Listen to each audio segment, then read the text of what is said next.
Okay, I think we can. It's about 10:02. I think we can probably start, and as people come in, we'll admit them into the webinar, and um, hopefully that should be okay. But welcome everybody. My name is Grant White. I'm the environmental services specialist for the City of Ventura's Water Department. And today we have a really fun and I think really important class, and lots to learn from this class as well. It's going to be on Greywater and rainwater harvesting. And today we have Laura Allen, and we're very pleased to have her. Laura is a founding member of the Greywater Action, and spent I believe 20 plus years exploring water solutions and gray water, and she has a number of great resources and books that she's helped write in the field of gray water and water reuse. So without further ado, Laura, take it away. Thanks, Grant. Thank you so much for having me. And this is such an important topic, and it's really encouraging to see so much interest. Thank you all for taking time out of your Saturday morning. I know you have full lives, and this is one thing to bring into your life and can help you transform your home and landscape. So you are reusing resources that you already have, water resources, to create beautiful landscapes that you can enjoy and can benefit your community. So we're going to talk about gray water and rainwater harvesting, with the focus on how you can make your homes more resilient to droughts and your landscapes. Next slide.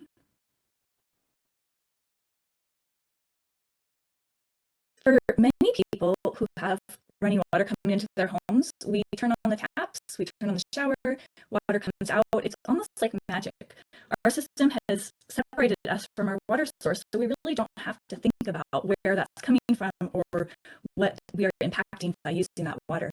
But as you know, that water would have been somewhere else if it wasn't coming into our homes. It would have been in the groundwater, which could have sustained a spring coming up, flowing into a creek, going into a river. There's other living creatures that need water. And so we have this direct impact on the watersheds that we don't really see directly when we're just in our homes turning on the tap. Next slide. And some people don't know where their water comes from. They think it comes from the water district. And so I can't talk to all of you because of the virtual format, but I want to ask you, do you know where your water comes from? And meaning, do you know exactly, is it the name of the river, the name of the groundwater basin? Where does that come from? And if you don't, you can do a little more research. Next slide. And your water agency, which is hosting this webinar, has great info on the website. And like every community, water comes from different places. Sometimes it's very local, from groundwater basins, from local rivers, and sometimes it's transported far away. But we all have an impact on a watershed somewhere. Maybe our local watershed that we can go hike in and see, or it might be a watershed that's been, the water's moved far away. Next slide. It turns out that we, as Americans, use a lot of water. We are the top of this chart. This chart is kind of going from the left side is the lowest water use area in the world, Mozambique, where people have access to 1 gallon per person per day, and you can imagine that is not enough to have a healthy life. And then we go into the middle and we get to Europe, where people are using around 40 gallons, 70 gallons, and then we go all the way to the top. And the United States, on average, uses about 150 gallons. And this is a little bit old. This is from 2006, and we have gone down a bit, but the percentages haven't changed too much. And when I first saw this, it really made me stop and think, why do we use so much more water than Western European countries where there's a similar standard of living? Like, they're not water scarce places. And when you think about it, one of its lifestyle, like how we shower and our fixtures and things tend to use more water, so we can change that. And the other is our landscapes. That's really the biggest one. We have landscapes that don't sustain on the rainfall, and so we water them. And that's the number one reason we use so much water. Next slide. And as I'm sure you're all aware, there is a lot of changes happening in our climate, in our country, and in our available supplies. And there's a lot of risk with water supplies. So this is looking at the whole country, and you can see the West, we are at most risk for having not enough water and clean supplies, but it's really happening all over the country. So this is a great time for us to rethink how we've been doing things and do things a bit differently so we can have enough clean water, and so can the environment and the other living things that need it. Next slide. The drought, has been in the news a lot, and it will keep coming in. And I'm sure you've heard that this is the new normal. So we do need to get used to having less water than we thought we would be having. And our today's talk can really help address that, because we actually have a lot more water available than we might think we do, because we're not reusing the water that's coming through our homes. Next slide. And so when we have shortages and when we need to cut back and conserve, we can get efficient. We can also, in our landscapes, just redirect water to a different place. So we have the option on the left, which was kind of the messaging from the previous drought. Brown is the new green, just let everything die, don't water. And that was very important and critical when we need to really cut back. We have to do it. But then the pictures on the right, these were landscapes during the exact same time period that had already directed their Greywater out to their landscapes, so they could have beautiful, green, productive landscapes, growing fruit, growing flowers, and they weren't using any more water. So we have kind of two pathways. And so today's talk, we're going to focus on the right side, how we can have really lovely landscapes and also really cut back on our usage of potable water. Next slide. So we're going to talk about stormwater and rainwater. Those are just two terms for the water falling from the sky. We're going to talk about greywater. That's reusing water that already came into your home, and now you can direct it back into your landscape. Some strategies for how to get the most benefit out of these supplies, and then look at sites and think about where these different systems can go and how that will work best for you. I'll take time for questions. I'll kind of talk a little bit, do some content, and then take a pause. You can type your questions in the chat, and then we'll address them, and then there'll also be more time at the end for questions. So let's get started. Next slide. So I want to start with efficiency. I know that wasn't on the agenda, but it's really important that if we get our homes more efficient, then the alternate supplies that we have are going to go farther. A water efficient home uses 35% less water indoors than average homes. So if you haven't already, I'm sure many of you have already done this, but if you haven't yet, it's a great time to swap out your shower heads. You can have the same experience in the shower using less water. It might take you a couple of days, maybe a week to get used to it, because it does feel a little differently, but you will save tons of water. Also, toilets, if you haven't yet swapped out your toilet, you can really get huge savings by using a more efficient toilet. And then, of course, fixing leaks. And this is a place you can go to your water agency for support. I'm sure they have tips and info and possibly rebates that to help you do this. Yeah, we have. I'll kind of talk to you about the end, everyone, but I will go into the rebates at the end. We do have a lot of incentives for toilets, shower heads, low flow shower heads, and indoors and outdoors. So yeah, it makes a huge impact on cutting back on water. So once you've done that, now we'll look at your alternate water supplies, starting with just the home scale.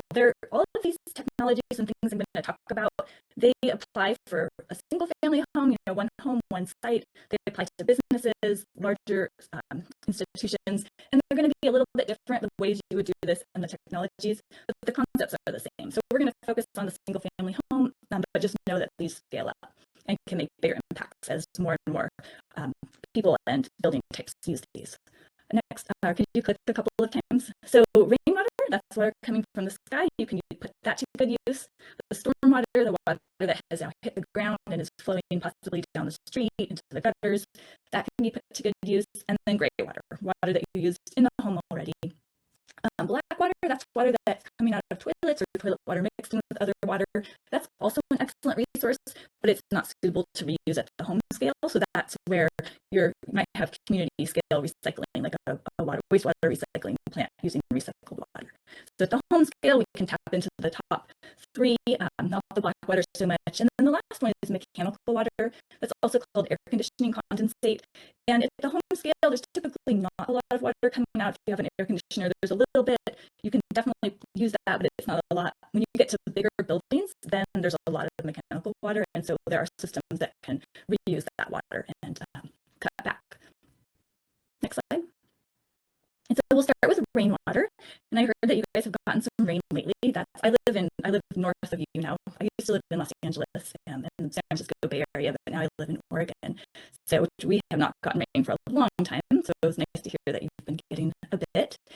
And even when you don't get a lot of rain, there actually is a lot of water. So let's look at how you can use this water. Next slide. When the rain falls onto our communities, it is basically washing our cities. It's washing the roofs, it's washing off the driveways, the yards, the streets. And sadly, this resource, this rainwater, can cause a lot of problems. It's called stormwater pollution. And if you imagine all the things you see out on the street, you see trash, you see oil slicks, dog poop, you see people using herbicides in their yards, all of that is going to be flushed out of the cities and into the stormwater system, which transports it to a nearby creek, to a river, out to the bay and ocean. And so it can actually really cause tons and tons of environmental problems with all of that pollution. So one of the first steps with rainwater collection is keeping the stormwater, which can be a great resource, keeping it on our sites and not turning it into a source of pollution. Next slide. So you can do really, really little things like using mulch in your landscapes, using mulch on your plants that will soak up the rainwater so it won't run off your property. Next slide. You can also create what's called a rain garden. That's just think of it like a landscape feature where the shape of your landscape is like a bowl that can absorb a lot of rainwater. You can direct your downspout, your gutters into this. So the rainwater, instead of flushing off your driveway and going into the street, it's now going into this planted area that can absorb a lot of water because you've shaped it like a bowl. You plant deep-rooting native plants, they soak up that water, they filter the water, and they keep it on your property. So you get this really nice place, a nice planted area that you don't have to irrigate because it's being irrigated with rainwater, and then you're also protecting your community and the water in your community. Next slide. Rain gardens can look really different depending on where you live. You can put native plants that are your favorites, that grow well in your area. The picture on the top, that's from Washington State, so the plants there are going to look different than the picture on the bottom. That's Los Angeles. You're going to be choosing climate-appropriate plants that can really thrive based on your rainfall. There's different types of plants. Some of them in the bottom of the rain garden are going to get really wet. They'll be actually sitting in water, so those are going to be more wetland plants, like sedges, rushes. And then when you get to the edges of the rain garden, those are just going to be native plants that do well in the location you have chosen for your rain garden. Next slide.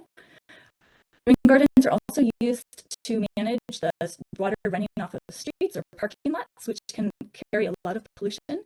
And so you probably have seen these around town. These are now required, so they're getting more and more common. But if you live in a place where they aren't, then these are something that you can try to be retrofitting to keep the rainwater in your community, not rushing away. So the picture on the left is showing that from a parking lot where the rainwater is flowing into that basin. You can see how it's soaking up, and it's actually, there's standing water. That standing water will just be there about a day, so their size, so mosquitoes don't grow, but it does pond up with that water, and then it slowly soaks down.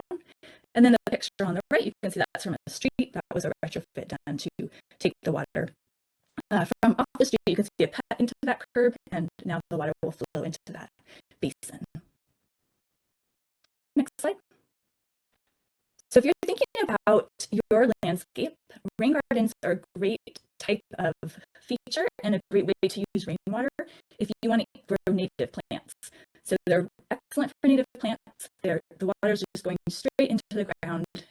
You're hydrating your soils, you're keeping the water on your site, and you're preventing stormwater pollution. So if you're thinking about your yard and the kind of things you like to grow and native plants are high on your list, then you can really focus in on the rain garden as a way to use your rainwater to water your native plants. And let's take a little pause. Are there any rain garden type questions questions because I'm going to next talk about capturing the water and like storing it in a tank. Anybody? And I think Grant, I can't see the chat. So, are there any questions about rain gardens? None yet. I'll wait for a few seconds to see if anything comes in. Okay.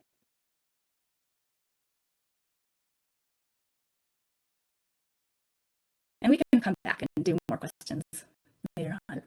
So I'm going to move into capturing rainwater. And so all the previous pictures, basically all you saw were plants. There is some amount of piping to get the water to that planted area, but other than that, it's all happening in the landscape. So it's a landscape feature. So with rainwater capture, now we are going to store the water above ground, typically in a container, and then we can use it later. So this picture is showing a house, and the rain is falling on the house. The far left side, this is a really small container. You can think about it like catch and release. This is a system that's capturing some of the rainwater, and then it slowly soaks it back into the landscape. And so that kind of system would really help protect the watershed and prevent that stormwater pollution I talked about. The picture in the front, that's a rain garden. So some more of the rainwater flowing off that roof is being directed right into the landscape to irrigate that portion. So that's also preventing stormwater pollution and using that rainwater to grow native plants. And then the picture, the image on the tank on the back side where it says store it, that is where you want to have a larger container where you can store up that rainwater and use it later. You could use it for irrigating plants. There are systems where it can be used to come back inside the home and flush toilets, for example. But it's actually water that you're going to be using later, stored up in some kind of container. Next slide. People are often surprised how much potential rainwater there is. So even if you live in a place that doesn't get lots of rainwater, you think about it as a dry climate, even just a couple of inches of rain a year, there is really a lot of water. So in this picture, you can see a house. Let's say that house is about 1,000 square foot roof. So that's a relatively on the small side for homes. So of course it depends. So every time it rains on that roof, 1 inch of rain, you can collect about 600 gallons. And so Ventura, the average annual rainfall, which of course, you don't get average rainfall every year, but just to get a general sense, if there's 17 inches on average in that smallish house, you could collect over 10,000 gallons of rainwater. And that's quite a big tank. It's quite a significant amount of water. So if you're thinking about collecting rainwater from your own home, basically what this means is you can probably collect as much water as you can afford to dedicate your yard space to a tank or spend the money on. Basically the rainwater is you're not going to run out of rainwater. If you're looking at a little tiny shed or something, then you might want to do some calculations and make sure you can actually fill up the tank you're going to use. But if it's from your house, you can probably fill up any tank that you choose to put in your yard. Most people who collect rainwater don't collect all of the rainwater in the tank because it's a lot of water. You collect a portion of it, and then the overflow of your rain tank can go into a rain garden or into an area where there's plants or somewhere where that water can stay on your property and be absorbed and be put to beneficial use. This picture is also showing, if you go back for 1 sec, a couple of methods of rainwater capture that I'm going to talk about individually. There is, in that front, you can see a single rain barrel. That's like one of those small rain barrels, 50 gallons usually. That's a great place to start if you want to get started on something small and pretty affordable. There's even rebates for that. That's a rain barrel. The picture, kind of if you're looking underneath the house, there is a porch, and there's a whole bunch of rain barrels all connected together.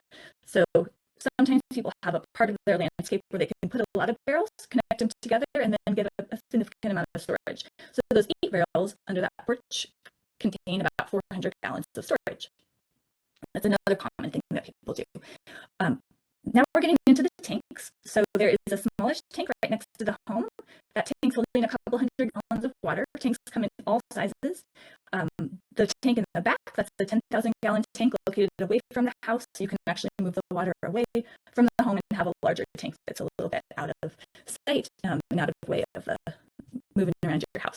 So those are different types of ways you can store rainwater, and I'll show some more details about it so you can get an idea of what might work for your situation. Okay. Laura, we have a few questions. Yeah. First one is, Nicholas, where can you buy ketchup in these containers, or is it just rain barrels? We do have a rain barrel discount here in the city of Ventura. Through our website, we have a voucher where you can get up to more than 50% off of a rain barrel. It's for all city of Ventura residents, and that is for a 50-gallon rain barrel again, and that can be purchased at Smith Pipe and Supply with the voucher. Other than that, that's the only one that we offer as far as rebates for is a single rain barrel, to capture it out of the gutters into from the storm drains.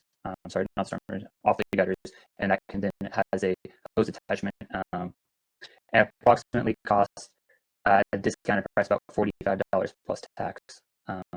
So it's a very good option if folks are looking for a way to capture their water. And then, Laura, we have one question, and it says, are we able to have these rainwater storage tanks in our backyard, or do you know of any legal requirements for having these tanks?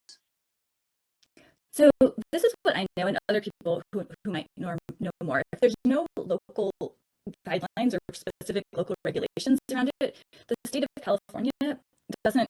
You don't need to have a permit for a rainwater system unless your tank is over 5,000 gallons, or your tank is like unstable, like taller than it is wide. And then you would need to have someone engineer it to make sure it's not going to fall over. But if you're doing a squat tank, like wider than it is tall, it's on flat ground, it's under 5,000 gallons, and you're just using it by gravity. So you're just watering with some kind of gravity flow irrigation system. You don't need a permit. If you live in a neighborhood association, there could be like aesthetic regulations that I'm not aware of. You know, sometimes there are limits on what you can put in your front yard versus backyard. So that would be something you would need to look up if in your really local specific situation. But generally speaking, you don't need a permit unless you are pumping the water, or you're on the slope, or you have a bigger than 5,000 gallon tank, or it's a tall tank. Do you know, Grant, about any local situations that people might be in with rainwater? Not necessarily. We don't have too much regulations. That's probably just the state. Yeah, we mostly mirror the county, and then for rainwater stuff. Yeah. Okay. Yeah, and if anybody has more info on that and wants to drop it in the chat, we could share that out. And one other thing about materials, if you're looking for rain barrels, sometimes, so these can be a waste stream from some like beverage industries and some importing food. So sometimes, like on Craigslist, you can find them if you're a do-it-yourself type person and you want to adapt a barrel turn it into a rain barrel yourself. You can often do that, but it kind of depends on what you can find and how much effort you want to go to do it or not. Next slide. So this is kind of what it looks like. There's your downspout coming down, it's flowing into your rain barrel. You have screens so you don't have mosquitoes growing in there. You have some kind of overflow, so when it fills up, which it will quite quickly, the water goes somewhere appropriate, and then you can get the water out of the bottom. So that's kind of the basic one. The picture is showing if you were going to do it yourself, how that might look. There's definitely variations on that, and I'll show a couple of them in a few slides. That's the main idea. And then the picture on the right is showing how you can connect these together to increase your storage capacity. Next slide.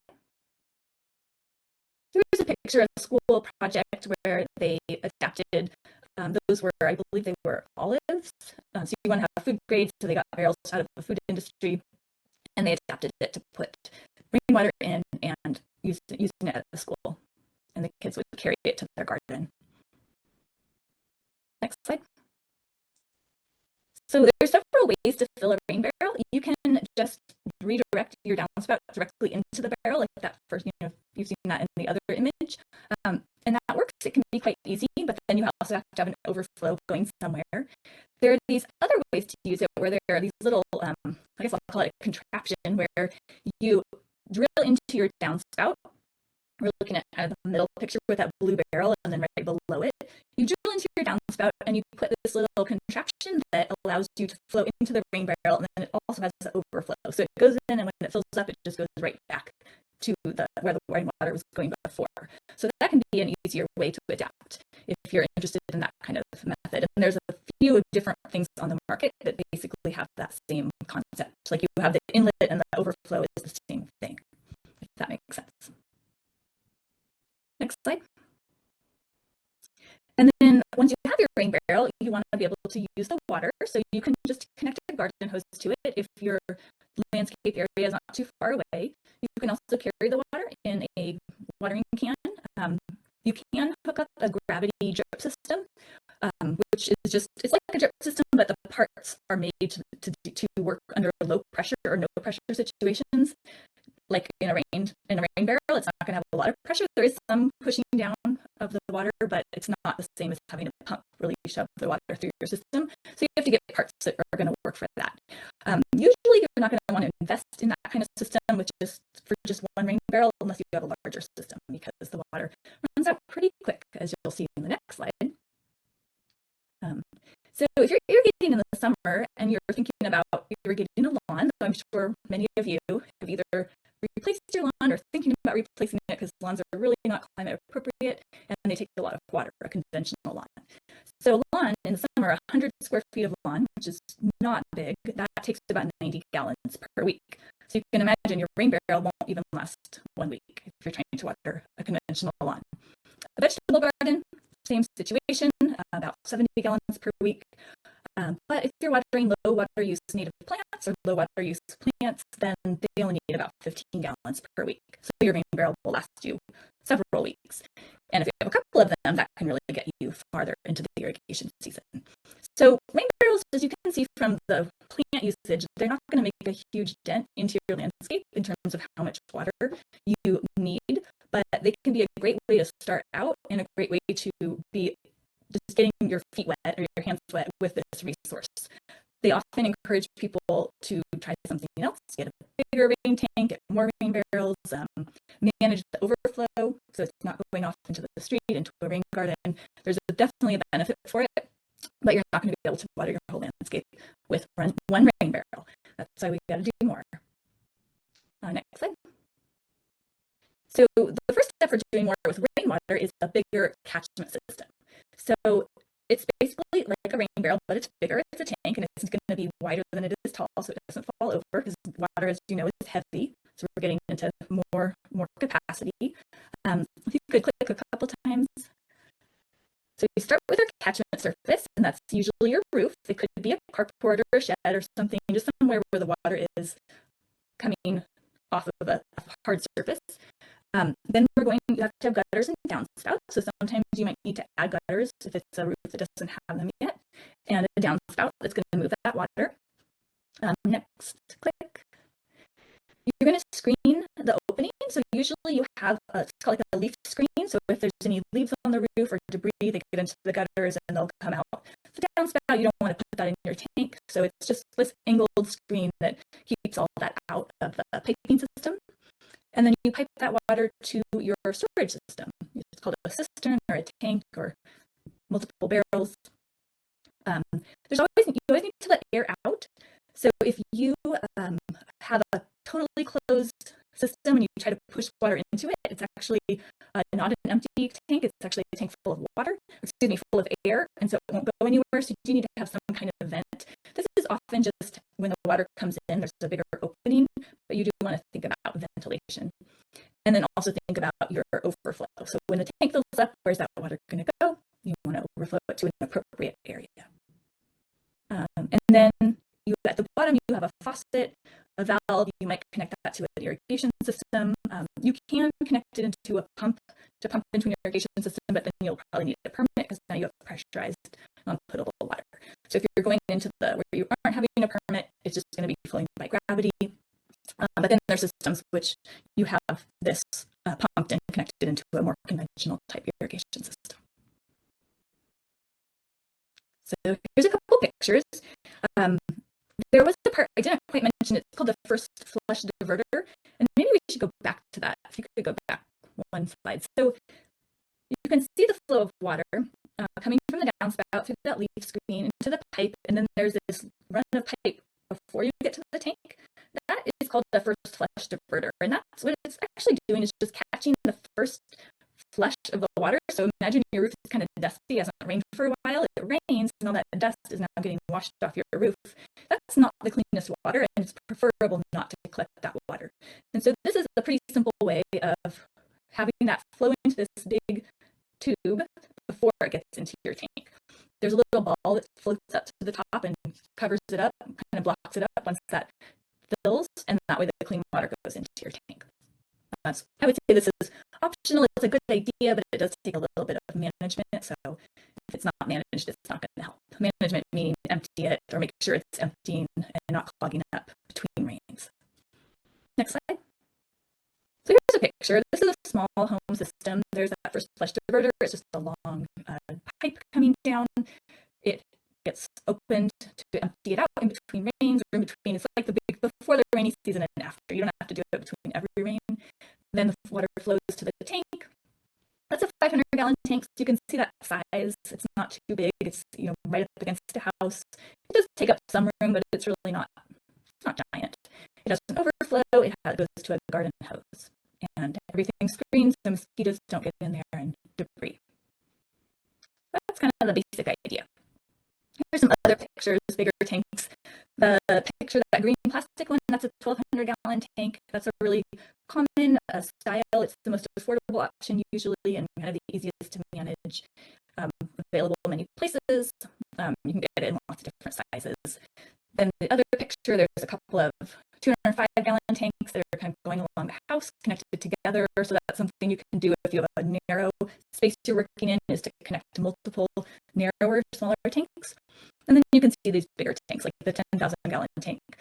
Those are usually used on very larger properties because they do have a significant footprint as well as cost. But it's a lot of water storage. I'm seeing some questions popping up. Is there? Yeah, we might read them. Yeah, we have two questions.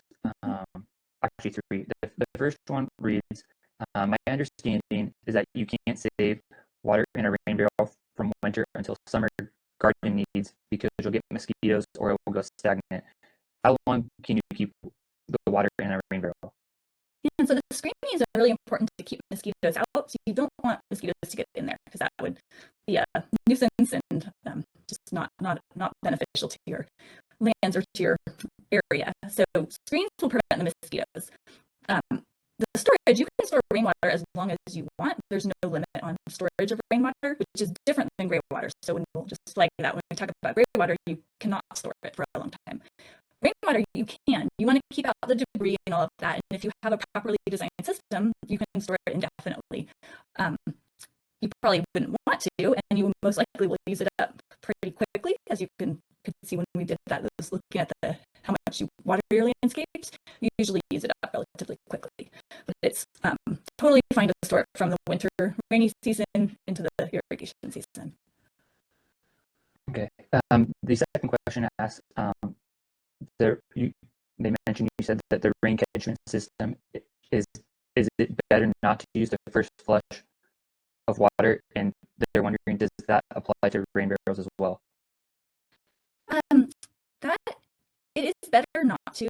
A rain barrel system is relatively small, and it's not. Let me see. How do I answer that? It's usually not worth investing in a first flush system if you're just going to be storing the rainwater from a rain barrel. You could not hook up your rain barrel until it's rained one time. That would be the easiest thing to do. But I probably wouldn't want to invest in a first flush system if it's just going to a rain barrel. I would just not connect it until after the rainy season.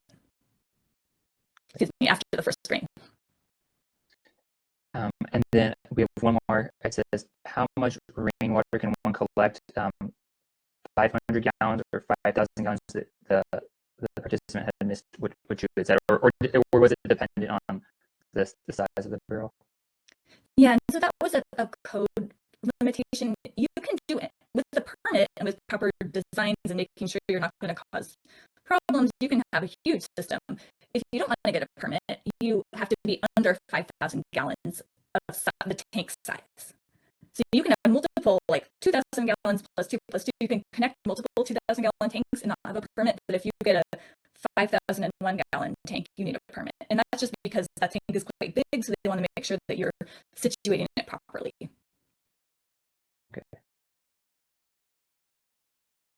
One more question. It says it looks like the spouts are a few inches higher than the bottoms of the barrels. Is it okay to not use that last bit as long as you keep the mosquitoes out? Meaning just wait until the next rain, and it fills up higher again. That's what usually happens. Sometimes people want to clean out their tank or barrel once a year. I never do, but without any issues. But it does kind of depend. There will be that little bottom water that's always sitting in there. Okay, I think that's it for right now. Okay, next slide. So when you're moving water to the tank, you can, I mentioned before, your tank doesn't have to be right next to the house. You can move it in a way that's called the wet system. So that top image shows the water coming down the downspout, and then it's going through a pipe that's underneath the ground. So you're burying it to keep it out of the way, and then it comes back up and goes into your tank. And water, as long as you have a height difference where you're coming off the gutter is higher than where you're going into the tank, the water will move up, down, and up. It's called seeking its own level. So you don't have to put your tank right up against the house. You will always have some water down in that pipe. So if you live in a place which has really freezing climates, then you do have to consider freezing and emptying that pipe. But if you don't live in a place where you're going to have freezing under the ground, then you just that's all you have to do. The other way to do it is called a dry system, where the water comes off the gutter and the pipe is angled and it empties everything right into your tank. So there are those two different ways to move the water, and so that gives you a lot more flexibility in locating your tank. Next slide. So I mentioned before keeping rainwater clean. Just to go over that, sometimes you might want to screen your gutters. Some people do that if they have like a whole house rainwater system, like it's their only supply of water. Typically, people don't do that for just an add-on, like supplemental rainwater irrigation system. You always want to screen that downspout, though, like in the picture, that's keeping the leaves and big debris out of the piping system into the tank. You will want to have the first flush diverter if you can. That is considered optional, but it's a good idea if you're able to have that, or just don't connect it up like for a rain barrel until it's rained one time. You want to screen the tank inlet. That's something else. Some of these tank systems, it comes in a more open fashion, and so you want to have a screen on that tank. And then lastly, your tank should be dark in color so they don't grow algae inside. So you don't want to use a clear tank because that will grow algae. Next slide. So just a few pictures. Next slide. And then lastly, rainwater can be used indoors. Many places in the world, rainwater is used as just the whole water supply. In the United States, it's very common on some of the islands in Washington State. There's some islands that don't have good water supply. There are people who use rainwater. Hawaii, there's many people that rely on rainwater. Texas, there are these pockets in the U.S. where rainwater is the water supply.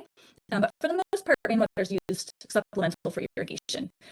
The second most common way it's used in the U.S. is indoors for what we call non-potable uses, like toilet flushing, where the water doesn't have to be as clean as it would be if you drank it. So toilet flushing or laundries. And so for a little bit more complex system, the water can be filtered to the level where it's not going to cause any clogging in the toilet mechanism. There's more protections to make sure that water doesn't get mixed into the potable supply, but then it's coming back indoors and flushing toilets. This saves you a lot more water because, as you can imagine, in the winter it's raining usually and don't need to water, but we are always flushing toilets if we have flushed toilets, and so that water can be used all winter long, and you get more usage for the same amount of size storage. So that's something maybe for a new construction, or maybe for a big remodel or something if you want to consider taking rainwater to the next level. Look for your indoor uses. And these do require permitting. So just to kind of conclude on the rainwater portion, the first question is, what will you use the water for? This is when you're thinking about designing your own system. If you want to irrigate native plants, then a rain garden will be your best option. If you want to help the environment, rain gardens are great. If you want to irrigate a vegetable garden, that's when you can use rain barrels or a tank. And I should have put on here, if you're indoor usage, you need tanks too. Then you want to ask yourself and look in your yard, where can you put your system? Think about how you can direct water into that system, and then keeping in mind all of the design safety things like keeping things screened and managing your overflow. So I'm going to stop there and see if there's any rainwater questions that have come up. And after that, we're going to move into Greywater.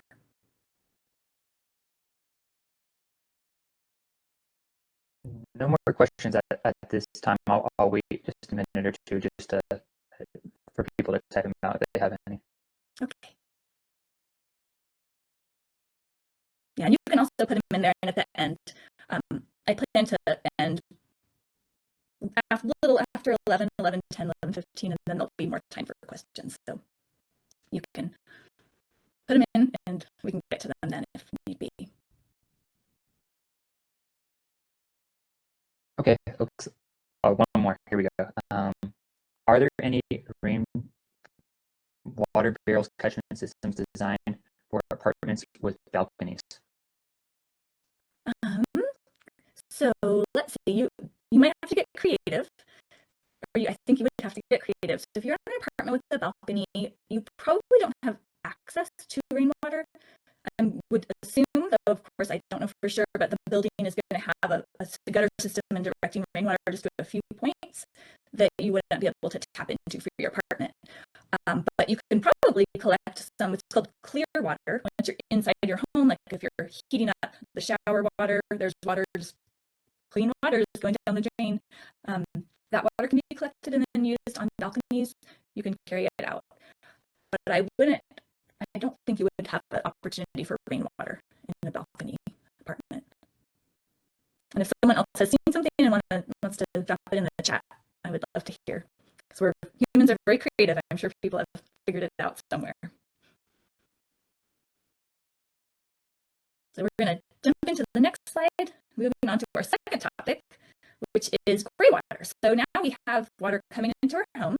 It's usually not from our rainwater, though it could be if you've created that kind of system. We use it, and now we are sending it typically to the wastewater treatment plant where it goes out. So next slide. Down the drain. This is again where some people think that's the end of the story, but as you know, that's really just the beginning of the water story. It leaves the drain and does go somewhere. Next slide. And it's typically cleaned up. When we clean wastewater, we're usually removing nutrients, because nutrients going out into the water is pollution. It causes algae to grow. That takes out oxygen from the water and makes it hard or impossible for other things to live.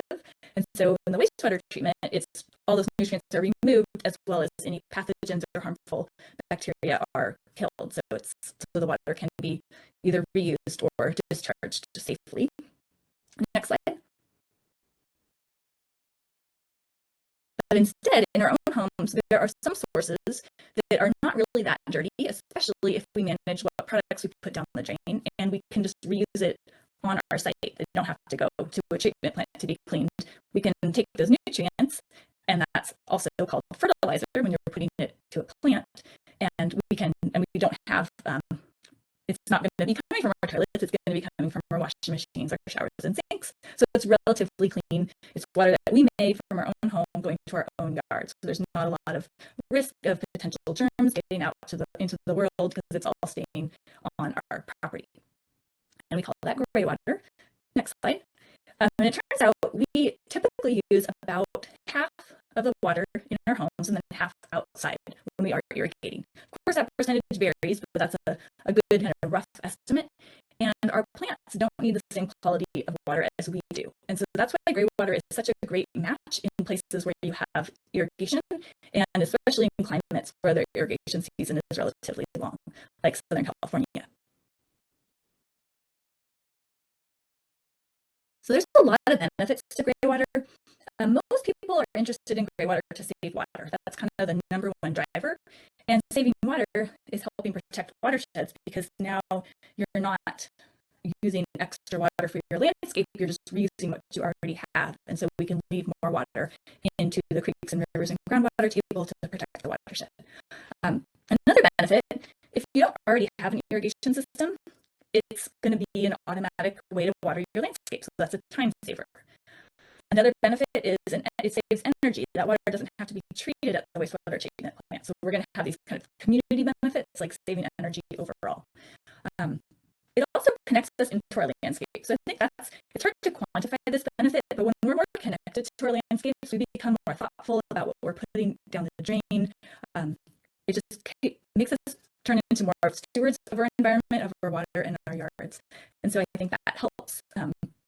And then if we aren't even putting the Greywater into our landscapes, it helps raise awareness to choose better products that are going to be more ecological, which is going to be better for everybody. For people on a septic system, another driver of Greywater is to keep extra water out of the septic system, and so it can extend the life of the septic system. Some people use it to hydrate landscapes, so there's some anecdotal evidence of this helping protect against fire, and there's probably more other reasons, but those are kind of the main ones that I know about. Next slide.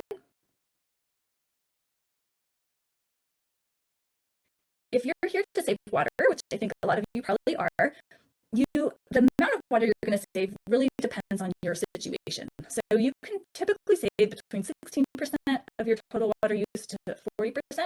And to save water, you're actually going to have to be replacing irrigation water. So let's say you're watering 5 trees with your municipal water supply, and now you're watering those 5 trees with Greywater, that's the amount of savings you're going to get, however much you used to be watering those trees.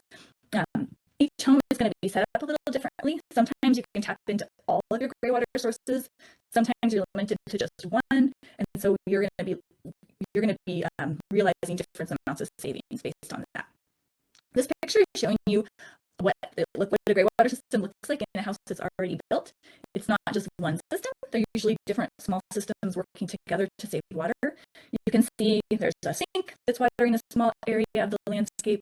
There is a washing machine that's irrigating another portion of the landscape. There are 2 different shower baths that are irrigating 2 different portions of the landscape. Altogether, a significant part of that yard is now being irrigated by Greywater, and each one system is kind of relatively small. If you're building a new home or if you're doing some major remodel, then you might have your pipes all separated, and so Greywater, all the Greywater is coming out of your home in just one big pipe, and you send it all out into one system to your whole yard. That is another way that Greywater is done, but it's usually only if it's a new home, because you can imagine that looking at this picture, all of these different sources are in different parts of the yard, and the pipes are going to different places, and the plants are spread around the yard. So it's just easier to take the closest Greywater source and go to the closest part of the landscape that's suitable. Next slide. And so there is still, it's always a question, like, do Greywater systems even save water? And yes, they definitely can, but they do have to be properly designed. They don't just inherently save water. If you just start dumping your laundry water out into your yard, you're not going to see reduction on your water bill unless you have designed it so you're replacing existing irrigated plants with Greywater. This chart on the left is showing a study that Greywater actually did many years ago, where we looked at a bunch of Greywater systems and looked at the water bills of the home water usage before they put it in the system and then after.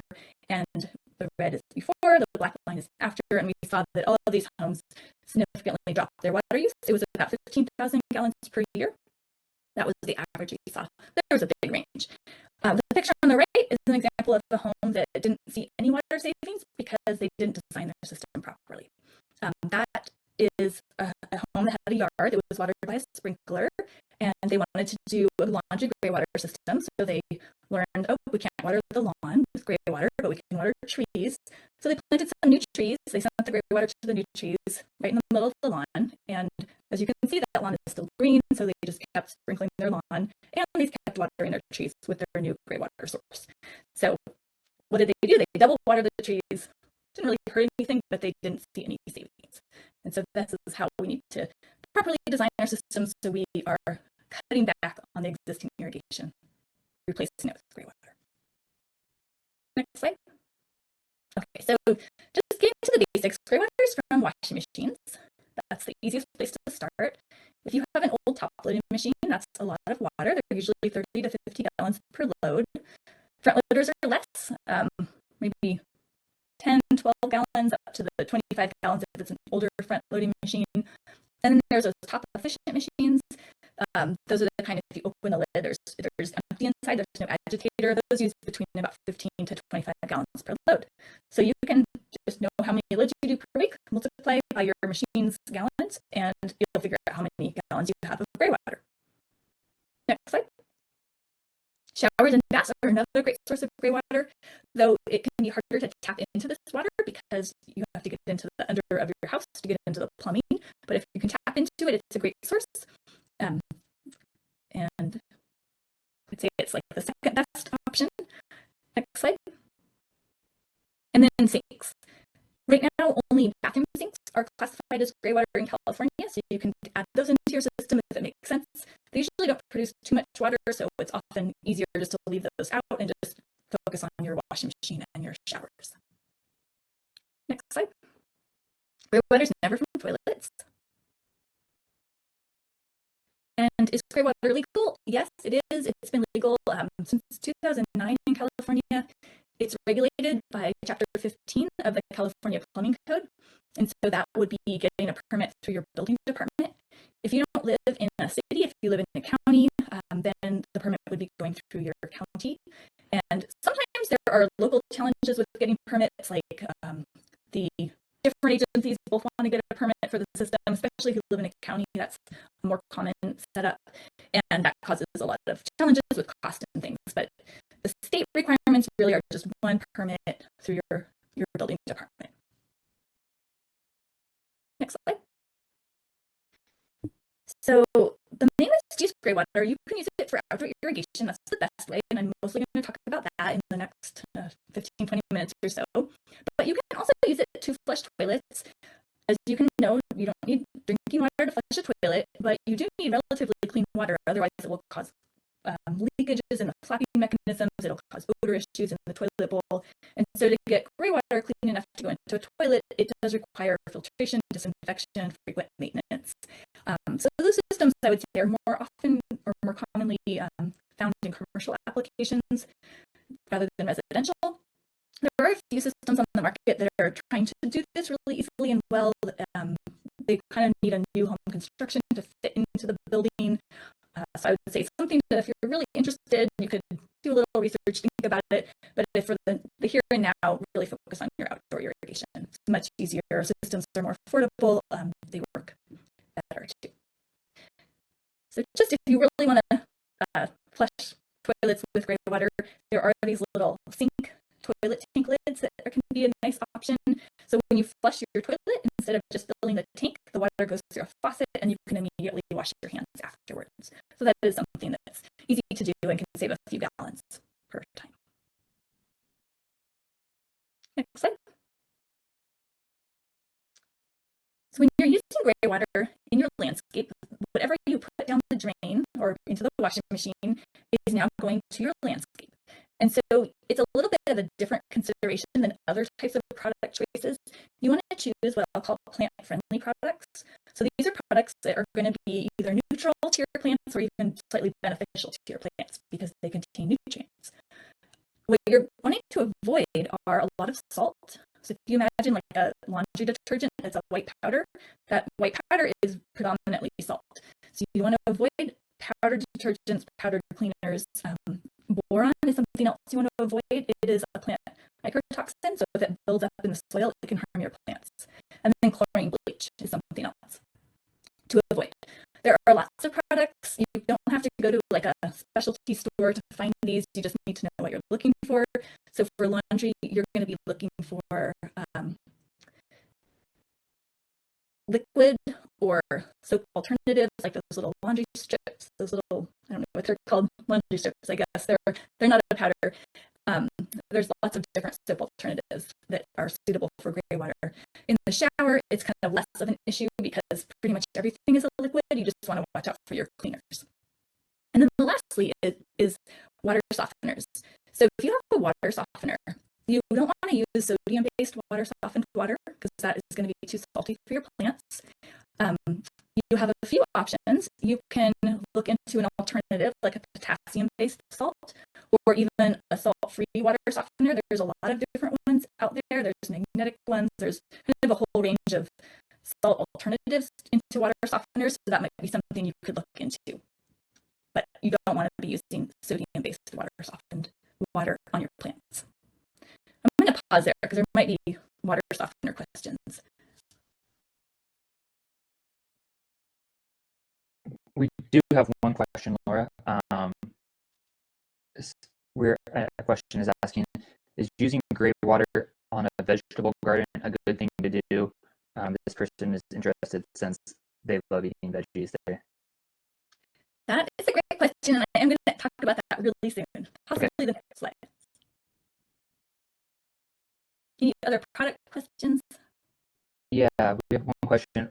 What about the chloride in potassium chloride?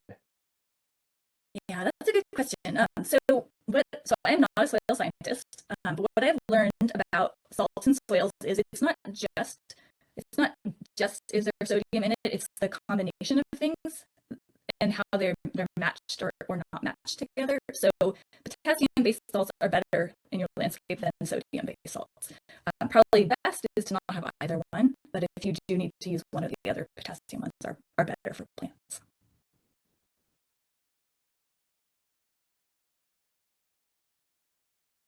Okay, so how about next slide?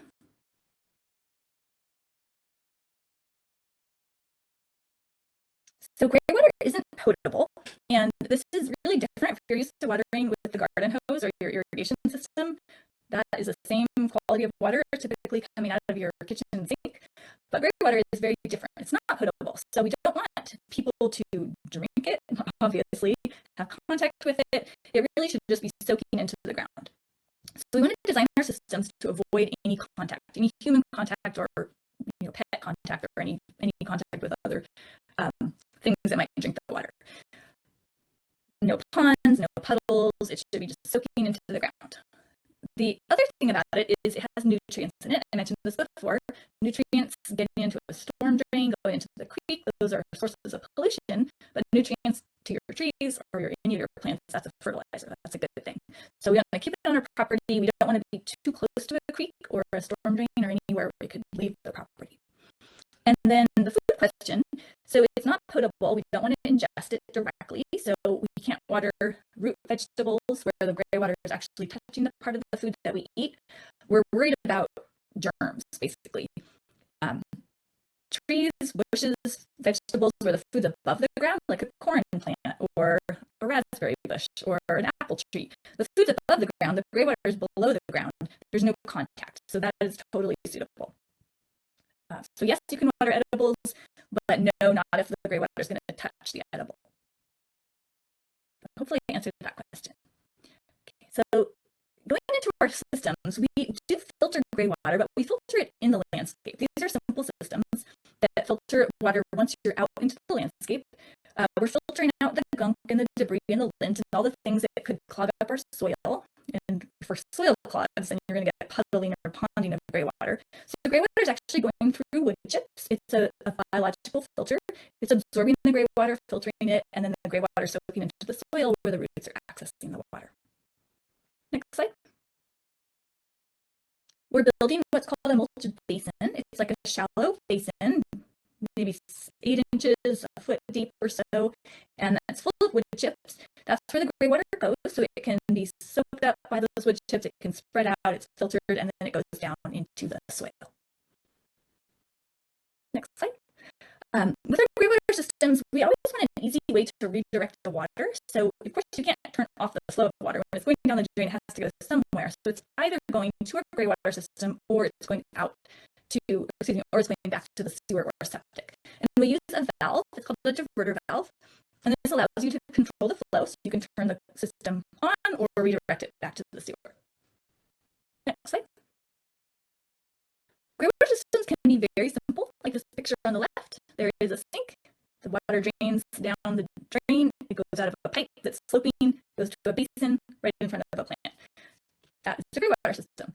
The picture on the right is also a gray water system, but this system, the gray water is filtered before it goes out. That filter is automatically cleaned. It's going through multiple, it can go through different irrigation zones.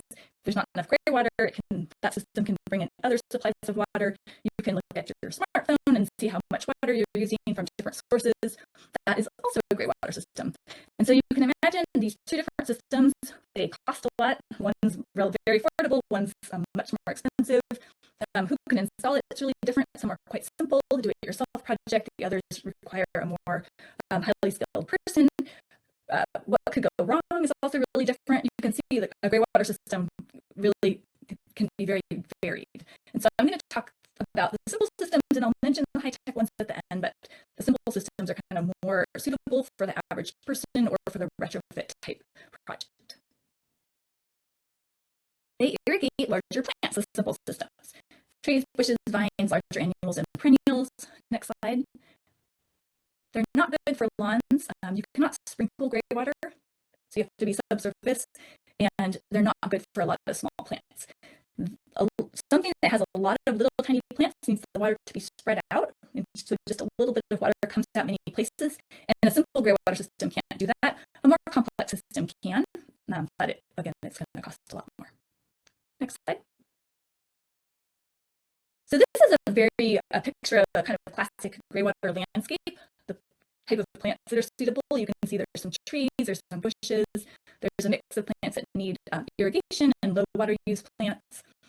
And if you can look in this picture, these little rectangular lavender colored lids, that's where the gray water is coming out in these mulch basins. So it's very subtle, and you wouldn't, unless you knew that there was a gray water system installed, you really wouldn't notice anything different about the yard. The gray water is just coming out and irrigating the plants around those basins.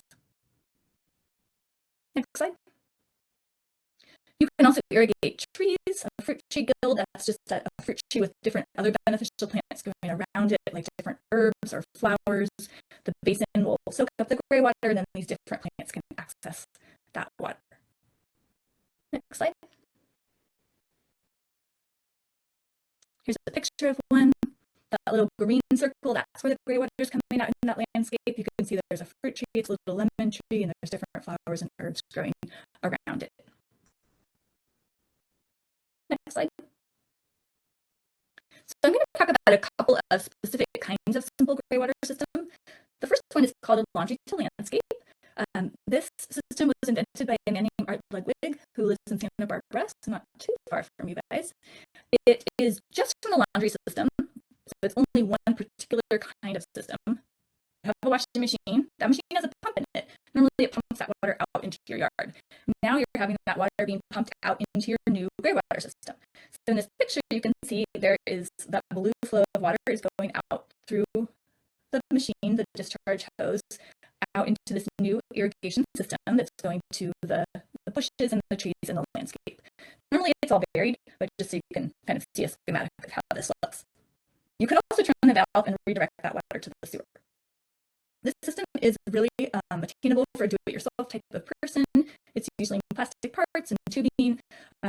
It's a pretty straightforward project, usually about a one-day installation. If it's your first time, it might take you a bit longer. And of course, there can be complications. If your house has a sidewalk, you have to get past or go under a crawl space, or there's lots of ways this could be more complicated than the picture. I'm showing you a very straightforward example, just so you can get a sense of how it works. The materials are a couple $100. The professional installation is usually a 1, maybe 2-day job, so it's relatively on the low end of a home improvement project. Next slide. So this is what it looks like in your house. The picture on the left has a washing machine with a black discharge hose going to that diverter valve. The left side of the valve is going back to the sewer. The right side is going through the floor. This home has a crawl space, and then after the crawl space, it goes out into the landscape. The picture on the right, that wall is an exterior wall, so you can see that valve with the yellow handle on the left side, it's going down and then out through the wall, and that will be outside, and then the right side is going to the sewer. Next slide. So here's a picture of a system being constructed. So it kind of resembles the drip irrigation system, just everything is bigger. That tubing. That black tubing is the main line, that's 1 inch. There's half-inch tubing going to the different outlets. This is the trees were newly planted in this picture. There's a trench of mulch in front. When it's finished, that basin will be filled all the way. Those little green caps will go on those black valve boxes. That's to protect the outlets from clogging so the water can flow out without any obstructions or any roots growing up into the system. And all that tubing will be covered. Next slide.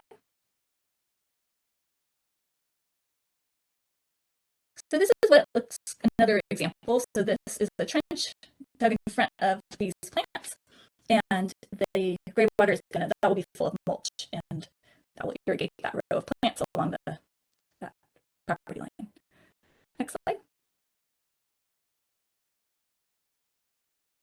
So here are two finished examples. The picture on the left, the gray water is watering that row of fruit trees. So the basins are kind of blending into that mulched path. So this yard already uses a lot of mulch, so there's not a lot of difference between the basin and the path.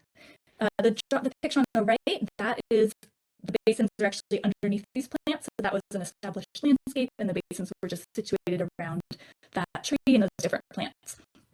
And so there's really not a lot to see if you were in that yard. You would have to, again, know that it was being irrigated by gray water. Next slide. Just another picture of a gray water irrigated landscape to give you a sense of what these kind of yards look like and what types of plants are going to be really well suited for this type of system. Next slide. If you have a basement washer, you do need to have a little extra boost. And so I just want to mention this in case anybody, I don't know if you have basements, but there are occasionally someone that has their washer in a basement and they need an extra pump to get that water out. This would trigger a permit, just so you know. Oh, I think I forgot to mention that previous one does not need a permit in California as long as you're following basic guidelines. Next slide. So now the next kind of systems, now you have to change your plumbing. So this does trigger a permit in California to alter your plumbing to do the gray water system. The laundry system, the plumbing wasn't changed at all. It's just connected to the washing machine itself. That's an appliance. Nothing has changed about the plumbing system of the home. It does not require a permit as long as you're following these basic guidelines. So now we did cut into the plumbing. We changed it. We have a permit, and now we're going to take that water out into our landscape. The branch drain system, this is a gravity flow system, so it only works if your landscape is lower than the plumbing and you have access into the plumbing. So it doesn't work for every situation, but if it does work for you, it's a really great system. There's no moving parts, nothing to break. The water just flows out by gravity. So you can see that the bathtub is full of water. It's flowing down the drain. You have to be under the house to tap into that. That drain line is diverted. There's a diverter valve added, and now the water can flow out into the landscape. These pipes are sloping, they're divided up, and they're going to the different plants, the basins by these different plants. Next slide. These diverter valves are a bit bigger because they fit into the drain line of the plumbing. The picture on the left is what the valve looks like. The picture on the right is the valve with a motor attached to it. So you can imagine if you actually have a crawl space, you don't want to crawl under there. If you want to turn off your system, let's say you want to dye your hair or use some kind of really strong cleaner to scrub out your tub, you want to easily turn off your system. So you can put a motor on that valve and have a little switch to control it, or sometimes the valve can be really easy to access without that switch, and then you can just manually turn that handle. Next slide. So here's a picture of the system. This system is in San Francisco. It has a very, very small yard. This is a one-bedroom house. That's the entire yard. The one shower is diverted in the garage. The pipes are higher, and so it's easily accessed, diverted, split up, going into that landscape. You can see the little basins are next to the plants. This is a construction picture, so the water flows into that basin. The plant roots grow down and access that water. Next slide. So this is that same yard. The picture on the left was right after it was finished. All the plants got watered in. Once they grew a little bit, the roots tapped into the basins, into the gray water, and the homeowners reported they never watered their yard again. That's the one you're later picture. So that little yard is being irrigated just by that one shower. So most people have, or I'm guessing that your yards might be a bit bigger than this, but you also might have a bit more water than this home. So you can irrigate either a portion of your yard, or you can irrigate your whole yard if your yard is small. Next slide. And then there's times where you can't use gravity. You have to pump gray water. And so you can have a relatively simple pump system. You have to tap into the gray water, and then you have it into a small collection area. You're not storing it. You can't. Gray water needs to be used within 24 hours. So it's just temporarily collecting it up. And then it has a pump in it. It's designed to pump out that type of water, and it pumps it out into your landscape. So it can be pretty simple, no filters until you get out into your landscape, and then we're filtering with the mulch. Next slide. Here's some pictures. Next slide. And then there's systems where maybe you really have a small yard, or maybe you only have plants that are very small, and you really want to spread out the water. Maybe you don't have any trees or any bushes or any bigger plants. You only have tiny plants. If you only have tiny plants, you probably want to spread out the water more, and so you have to filter out the gray water so it can go into a drip system. Gray water is pretty gunky. It has all sorts of things in it, and when you remove that before it gets into the landscape, you are creating a maintenance situation. It requires frequent maintenance. This is probably it's definitely the number one source of gray water system failure, is having a filter that needs to be manually cleaned. So I just want to caution you. It's a big source of system failure, but it definitely can work if it's maintained regularly. What can work well is if maybe your landscape company, if you have someone else working on your property, if they clean it out. So on a paid schedule, cycle, it's their job, they come and clean it out. What doesn't work very well is for the homeowner to clean it out themselves, because we're humans, we forget. There's other things we like to do rather than clean out a gray water filter. So that's my caution against filtering gray water. If you think it's going to work for you, then you can send the gray water through a specialized drip system that's made for filtered gray water. It's different than tap water, and then the water comes out in a lot of little places. That picture on the right is not a gray water system, just to show you how the water is spread out over an area, a little bit of water coming out in a drip system. Next slide.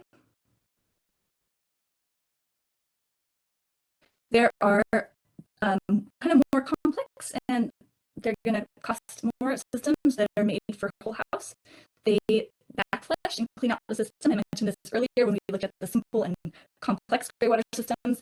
These are the ones that are more complex. They are a lot more expensive, and they're typically only put into new construction or big remodels, where you get all the gray water coming into one pipe, and then you have this more sophisticated filtration system, and then it goes out to a drip system. Next slide.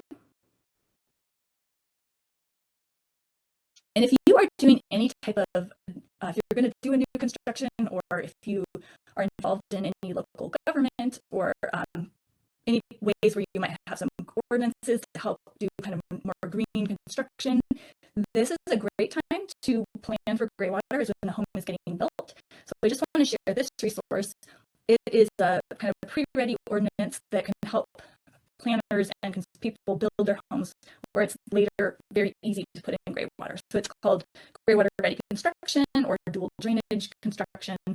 And the URL at the bottom, local.energycodes.com, there is all of this. You can download and see these different drawings and descriptions of how you can plan the home for gray water. So I think let's go a little more. We're just couple more slides and then time for questions. So these are your considerations. You want to look at what sources you can access, how much your home produces, look at your landscape, see which plants you can irrigate, and then pick a system that's going to meet your needs. And I'll give you some resources to learn more. This is an overview webinar, so I think there's so many details that I didn't talk about, but just so you can have a general sense of what these systems can do and will they work for your landscape. Next slide. To kind of conclude, when you are looking at your landscape in your home, it's great to take a little step back and look at all the different ways you can reuse water in your home and help help that guide you of what you want to do first with your projects. So with this home, looking at all the different sources, there's rainwater and there's greywater. Let's start with the rainwater. So we'll look at those blue. There is opportunities to collect the rainwater in a tank in the back of the yard to water a vegetable garden. And then the rainwater can also go to the front yard for a rain garden. There's an area at the front where there is no rainwater options, and so that's a great place to do like a low water native plant garden. Then we'll look at the greywater options of this yard. There is a shower, which can send the water to that side yard, which could be a great place to grow fruit trees. Maybe there already are fruit trees there, or maybe this yard hasn't been landscaped yet. And then there's a washing machine that can move that water around towards the back to go to some perennial plants, a privacy screen, a berry patch. And then there's some places where they doesn't need water, like the sitting area, maybe the play area. Maybe that would be a small lawn, or maybe that could be a wood chip play area or some other area that doesn't need irrigation. So that's kind of the whole picture. So I just want to end with resources and then have time for questions. So Greywater Action, we have a website where there are there's a forum, there's some different language resources, Spanish and Mandarin. There's some a manual you can download. We have a bunch of different resources and some videos, some old past webinars. So there's a great place to go to learn more. The book I wrote, Greywater Green Landscape, that is usually available from libraries as well as online and other bookstores. If you're ready to design your system, or if you want to work with a professional to design your system, that book really walks you through all the steps with more details. So I think that might be the end. Next slide. These are the two books. Next slide. Great. So I'll just end there. In my email, I got a little funny color, but it's Laura at Greywater Action. So if you have any follow-up questions, you can get in touch with me there, and I'll stop here for other questions. Yeah, we have a few questions. One question says, if a landscaper cleans the filter with the Greywater system, how can we be sure that the filter cleanings are safe since they're potentially concentrated pathogens? Yeah, so you would want to, if you were cleaning a Greywater filter, you would want to wear gloves, take precautions, whoever's doing that, to not contact the material. And it's mostly a lot of cookie stuff that you might want to put in the trash. And the rinse water would be rinsed out, and you would want to put that. Yeah, I don't know. That's a good question. Usually, what I've seen is people just do it in kind of a part of the yard that's not really used, or it's going to have a lot of contact, and then clean it off, like spray it down. I don't know about like technically what you're supposed to do with that rinse water. I'm not sure. I wouldn't suspect there'd be a lot of pathogens per se, because if you imagine pathogens, number one, the people left in the home have to be sick with the pathogen that's going to go out through the greywater, and then it has to be able to survive outside the human host for an extended period of time, because usually you don't clean filters every day. So it probably not human pathogens, definitely bacteria and other things that are not great. That's why you're wearing gloves and protecting yourself from contact. So yeah, sorry, I don't have a great answer for that question. Another person asks is I believe a city directed question. It says, what is the process to request a curb cut from the city of Ventura? That is a great question. I'm not familiar with that process of requesting curb cuts. I would generally recommend probably reaching out to our streets department and kind of fielding that question, and that's what my recommendation would be. I'm not entirely sure on the process of that.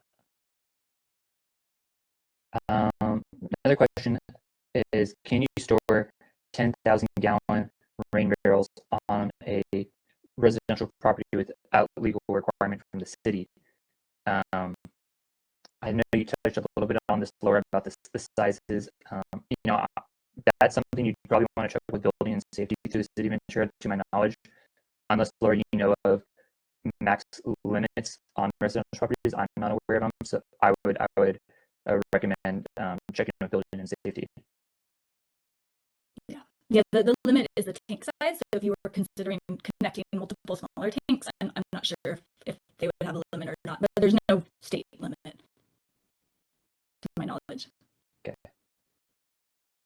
A lot of people are saying very good presentation, lots of great info, and changing some misconceptions.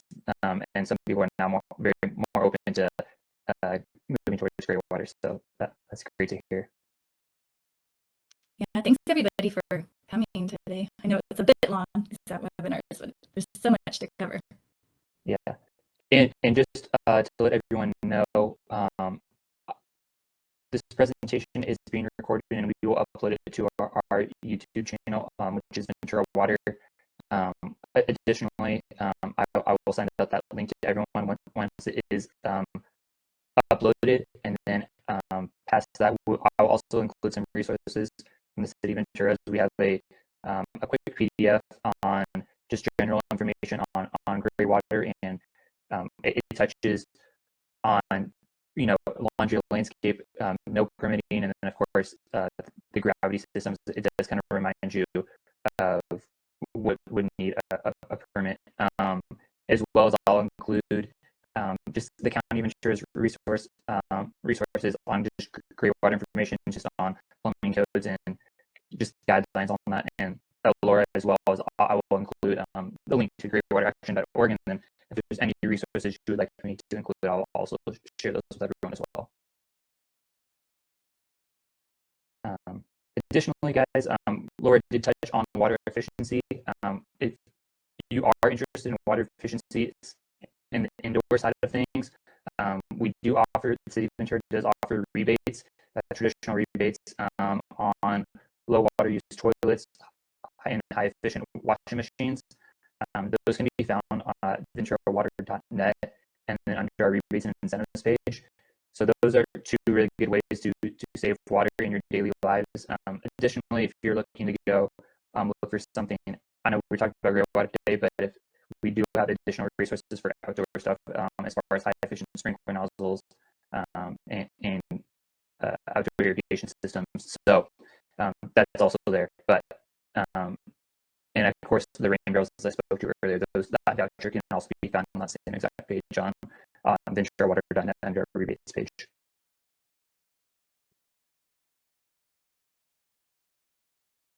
I see that some hands up. I don't know if we're... I unmuted you, Dawn, so you should be able to unmute yourself now.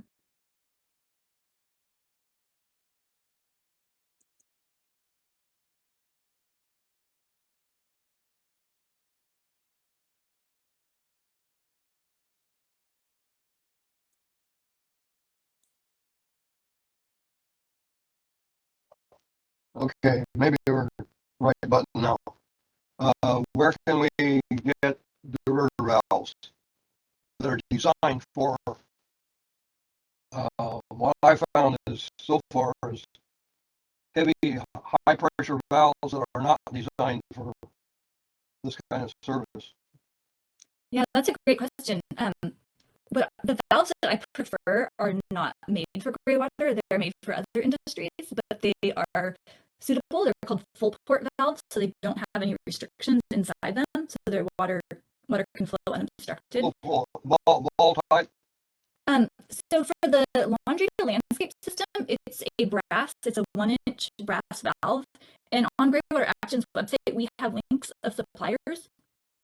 Sometimes you can find them locally easily. Other times you can't. I'm actually not sure about your local suppliers for these valves. Maybe if someone knows who's online and can type it in the chat, we could share that. It would be helpful to have a source for something that's designed and relatively inexpensive.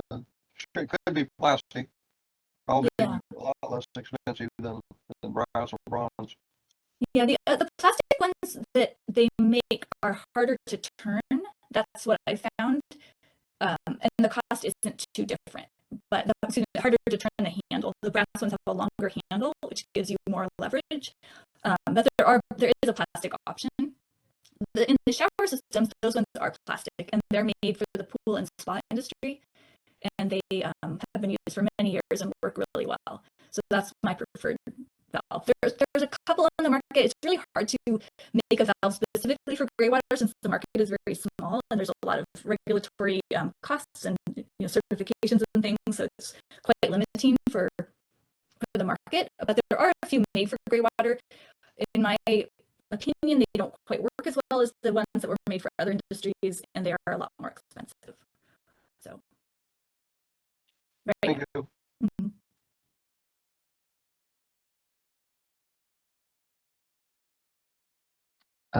Another question. How long do brass valves typically last? In Ventura, we do have very high TDS, just a lot of hard water. So this, do you have any I other? haven't seen them. I have never seen them fail. I don't know. I would suspect a long time, but that's a. And they're not, so they don't receive water. They only receive water as you're doing laundry, so they're not always sitting in water. So I would suspect that would really extend their life. Only as the machine is pumping out the water, so it's just a few minutes per load. Right. But yeah, I've never seen them fail, those particular kind of valves, so I don't know. Yeah, we typically use brass valves here for distribution purposes. I've seen them, at least over 10 years for sure, 8 to 10 years, I think. But yeah, I'm not sure what the specific lifespan would be, considering our high TDS here in Ventura.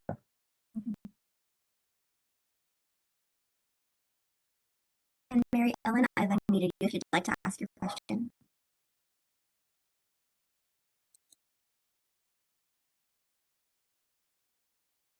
Oh, we can't hear you. You have to click unmute. The last time we had a drought, decades ago, UCSB had come up with the soap that you could use for the laundry, and it also good for the lawn. So we bought it at Green Thumb. It was a liquid, and at the end of it, we were able to pipe from the washing machine out to the lawn, and we were using it, and it worked. And then they stopped making it. So I don't know if it at that point decided it was illegal or not, but it helped the lawn and cleaned the laundry. And my son still remembers that we were the only one that had suds on their lawn, snow on their lawn in the middle of the summer. But it worked. And then they stopped making it, and I don't know why. And I don't know if anybody else had heard about that. That's so interesting. I know there's a laundry soap called Oasis that was made for Greywater by Art Ludwig. I mentioned him before, and Biopack purchased that company. So Biopack has the same ingredients. It was made so it biodegrades into plant nutrients. Right, that's what it did. Yeah, I wonder if it's connected with that or if it was something unique. I don't know. I don't know, but however, they invented it and used it and then stopped making it, and life goes on. But I just was waiting. That's one of the reasons for taking this today, to see if there was any other suggestions about the soap. Yeah, there's many kinds, and I think there was a list that I showed, and then there's a list on our website, and Okay. there's more options now than there probably were then. Okay, thank you.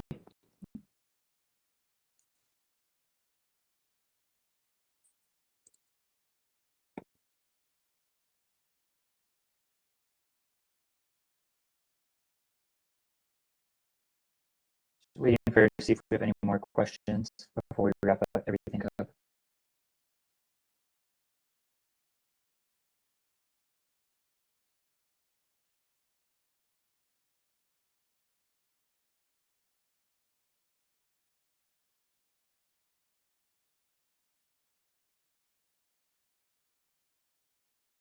Question is, vendors to help in Ventura with contracting this. I don't know of any specific vendors here in Ventura. I would assume that most landscape irrigation companies may be able to assist you, or landscape architects. Laura, do you have any suggestions on vendors or landscape professionals? Like contractors? Yeah, we do on our website list people who've taken a 5-day professional training that we give, and I don't think anyone's from Ventura, but there's some people nearby that I believe are listed, so I'm not sure how far they'd be willing to travel. Also, any landscape contractor who is open to be following guidelines, like from my book or from other resources, that would be a good option. I would just caution you to watch out for professionals who want to do something that's deviating from these. I'll call them tried and true systems, because there's many ways to do it. But what I found with, and it's what I'm sharing with you, is me plus a lot of people have shared with me their experiences. So a lot of collective experience. It works. These systems work well with low maintenance, and there's ways to do it where you're going to have a lot of challenges. So I don't know if I'm saying this clearly, but I find someone who would be okay following guidelines based on known resources and trusted published information rather than doing their own thing. That's where you can get into trouble.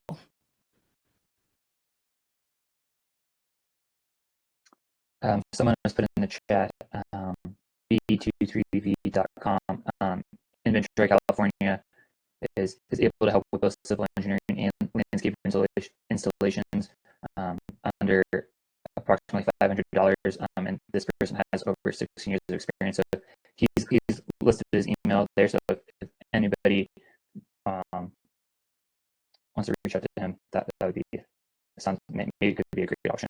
His name is George.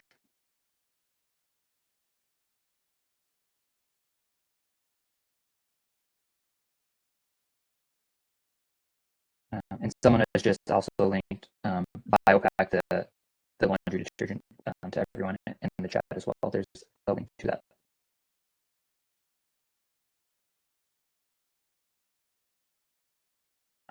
Anybody have any more questions?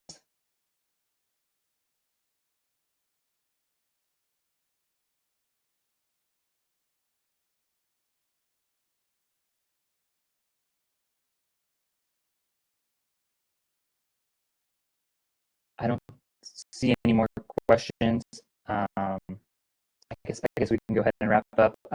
Again, like I mentioned, I'll attach all the resources in a follow-up email to everyone with links to this presentation, as well as links to greywateraction.org, so you guys can find information there. And again, I'll send out links on City of Ventura's processes and as well as the counties. But really, I want to give Laura a big thank you. This has been a really great class. I've learned and refreshed my memory on Greywater so much, and I hope everyone here learned something today and also got all their questions answered. So, Laura, thank you very much. This has been very insightful.